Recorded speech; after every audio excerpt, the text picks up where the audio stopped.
इतराती थी, रोज कहती थी कि हमारे घर पे हिम्मत ना है जो कन्हैया आ जाए, समझा दे महाराज। एक समय भगवान बोले आज जाके ही घर पे डकैती पड़ेगी। हम तो देखे जे कब तक देखे रही हमें। तो भगवान वो ग्वालिनी के घर पे पहुंचे। वो ग्वालिनी इतनी चालाक रहे भैया, सुबह ने अपने जहां मटकी रखी थी वहीं पे घंटी टांग दी और घंटी को जवाब दिया, देख अगर कृष्ण आए तो तू बजना प्रारंभ कर देना। भगवान पहुंचे, मटकी उतारी, घंटी नाय बजी। माखन के लिए हाथ डालो, घंटी नाय बजी। ग्वाल बालन को माखन दियो, घंटी नाय बजी। जमीन पे फैलाओ, फिरो, घंटी नाय बजी। और जो ठाकुर जी ने मुंह की तरफ लगाओ, घंटी ने बजना शुरू कर दिया। भगवान बोले क्या कर रही, क्या कर रही, क्या कर रही? अरे पिटवाएगी क्या? पिट जाऊंगा, सच में पिट जाऊंगा। घंटी ने जवाब दो, कन्हैया जमीन पे माखन फैलाओ, हम नाय बजे। ग्वाल बालन को दियो, हम नाय बजे।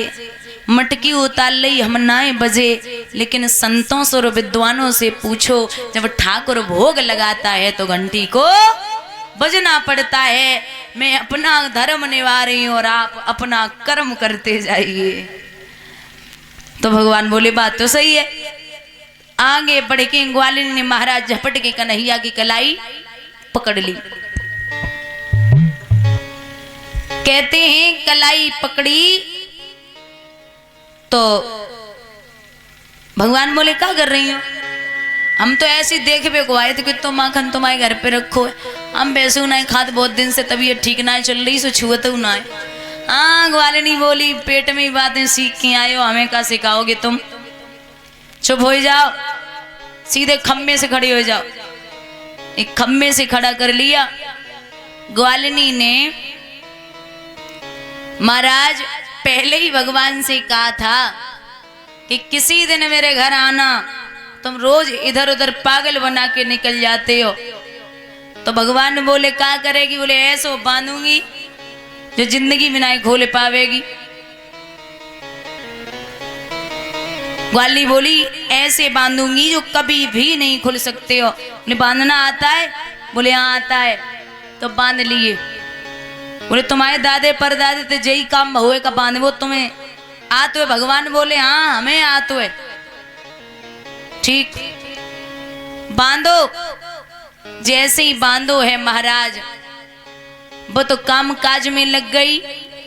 लेकिन ग्वालिनी को लड़का आओ, बोलो कन्हैया तुम हमारे घर पे कैसे बंदे डरे? बोले तुम्हें ना है पता? बोले बिल्कुल ना, तेरी मैया हम ब्याह कराओ चाहते, हम कर ना रहे तो मैया बांधे डारे हैं। ग्वाला बोलो तुम तो पागल हो, तुम बड़े घर के लड़का, तुम्हारे बहुत शादी आवेंगी जावेंगी, लेकिन तुम हमें बांध दे और तुम जाओ। भगवान बोले आ जाओ, बांधो। स्वयं निकल गए कन्हैया। ग्वालिनी मैया यशोदा के द्वारे पे घूंघट मार के पहुंची। बहुत समझायो, मैया बोली हमारी कन्हैया को कबू ना पकड़े पावेगी। एक दिन यमुना तट पे भगवान की ग्वालिनी की भेंट है गई। तो ग्वालिनी बोली तुम तो छूट के चले आए, बच गए, चलो कोई बात ना। भगवान बोले तुम तो बावरी हो, तुम्हें बांधवो ही ना आते हुए। अगर अच्छे से बांधती तो हमारी हिम्मत का हम छूट के चले आते। ग्वालिनी बोली तुम्हें बांधवो आते? बोले बिल्कुल आते हुए, चलो। भगवान बोले का बावरी ऐसे कैसे चले? जो शिक्षा देता है, जो तुम्हें कुछ देगा तो तुम उसे गुरु बनाओगी, तो हमें सबसे पहले पूजन करो और गुरु बनाओ। ठीक है भाई। ग्वालिनी घर पे लेके पहुंची, स्नान ध्यान करवायो, पूजन कियो। अब बोले कन्हैया बांधवो सिखाओ। बांधवो ही सीखेगी? बोले हाँ। खड़ी हो जा। खड़ा कर लिया। अच्छा पहले रस्सी लेके आ, रस्सी मंगाई गई। ग्वालिनी खड़ी हो गई। भगवान बोले देख बांधना ही बांधना सिखाऊंगा। बोले हाँ हाँ। भगवान ने बांधना शुरू किया, पैर से घुटनों तक आ गए। ग्वालिनी बोली बस सीख गई सीख गई सीख। भगवान बोले का बावरी है, अब गुरु बनाओ तो पूरी गुरु दीक्षा देंगे। तासु तू ऐसो कर, खड़ी रहो। कमर तक आ गए, बोली सीख गई कन्हैया। भगवान बोले अबे ना। गर्दन तक आए, भगवान ने 7 गांठें लगाई, बोले अब सीख गई। भगवान बोले हाँ अब सीख गई। भगवान चले, जैसे ही निकले ग्वालिनी बोली क्या कर रहे हो? अरे अब खोले वो तो खोलने तो जाओ। भगवान बोले तेरी और हमारी बात का वही थी। कहाँ? जमुना जी पे। बोले वही थी, बांधवो सिखाए दो। हाँ भगवान बोले बांधवो ही बांधवो सिखाएंगे, खोले वे की बात हम कैसे तो छोड़ सकते हैं। पति आए के आज ग्वालिनी को छोड़ता है, कन्हैया के झंझट में कबू मत पड़े, बहुत छलिया है।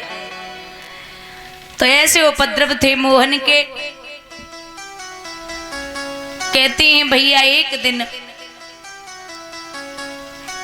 भगवान जिद कर गए, मां मैं गैया चराने के लिए दाऊ के साथ जाऊंगा, जाओ। जब चले हैं तो वहां पर कंस का भेजा हुआ एक धेनुकासुर नाम का राक्षस आया। भगवान ने उसे दूर से पहचान लिया, बलदाऊ को इशारा किया।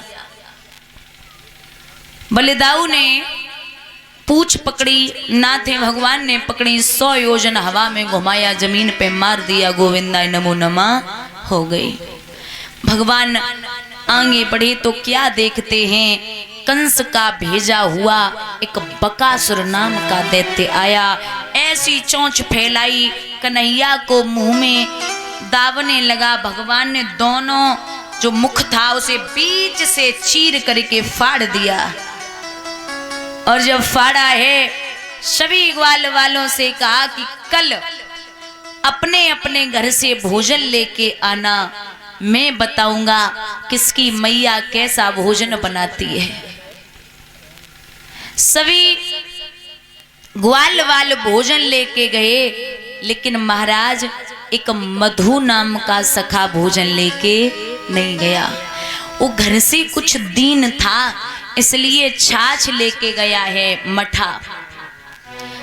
सबके भोजन भगवान ने किए, लेकिन वो मधु नाम का सखा विचार कर रहा है कि ये 56 प्रकार के भोजनों को खाने वाला मेरी छाछ को क्या पिएगा, इसलिए कोने में बैठ करके छाछ को पीने लगा। कन्हैया की नजर जब उस मधु नाम के सखा पर पहुंची तो पूरी छाछ पी चुका था, जरा सी छाछ मुंह में बची थी। भगवान ने दोनों तरफ से मुक्का मारा, छाछ बाहर, भगवान उसके मुंह को चाटने लगे। अब जो मुख को चाटने लगे, ब्रह्मा जी देख रहे, बोले ये कैसा ब्रह्म है, ये कैसा परमात्मा है, ये दूसरों का जूठा खाता है, ये ब्रह्म हो ही नहीं सकता। तो ब्रह्मा जी ने गायों और बछड़ों को एक गुफा में बंद कर दिया।